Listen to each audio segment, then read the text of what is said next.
Alas 5 Biyernes sa hapon, dihang malampusong nadakpan sa hiniusang operasyon sa NBI 11, CIDG Davao City og Talomo Police ang sospek sa pagpatay sa 62 anyos nga lalaki sa Danau City niadtong Enero. Human giserve kaniya ang warrant of arrest sa Arroyo Compound, Barangay Matina Crossing, Davao City. Giila ang sospek nga si Jonas Martel Bueno, 32 anyos. Si Bueno sab ang gitudlong sospek sa mangilgig nga pagpatay sa 16 anyos nga si Christine Lee Silawan sa Lapu-Lapu City, Cebu Province nga nakita ang patayng lawas ni adtong Lunes. Information na na-receive ng mga civilian is through social media na nag-viral yung kanyang pictures sa social media, and isa sa mga kapitbahay nila nakita yung mukha niya at na-compare doon sa pictures na nag-viral sa social media. Kaya yun yung naging reason na tumawag sila at humingi ng assistance. Aminado ang suspect nga usa siya sa utok sa pagpatay sa senior citizen.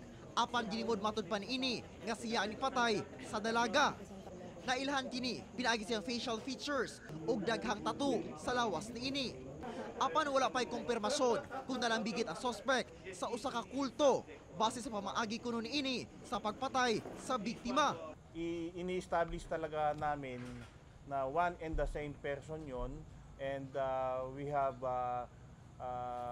reasons to believe na siya nga yun. Kaya't kami naniniwala na siya ang primary suspect doon sa dalawang cases na nangyari recently doon sa mga victims nila sa Cebu.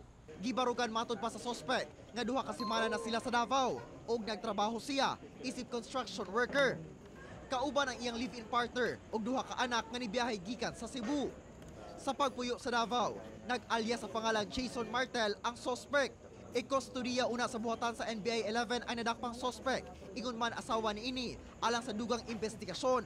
Una ikumit sa korte sa Cebu, si Bueno. Ini-establish na because ayun yung subject ng aming follow-up investigation para ma-establish namin kung paano talaga sila nakarating dito sa Davao City, because hindi namin pinaniniwalaan lahat ng kanilang sinasabi as of now dahil very inconsistent yung kanilang mga statement. Wala na mihatag pahayag ang suspect, ingon man ang asawa ni ini. Kauban si Leo Arcajes sa kamera. Ako si Orgil Relator para sa One Mindanao.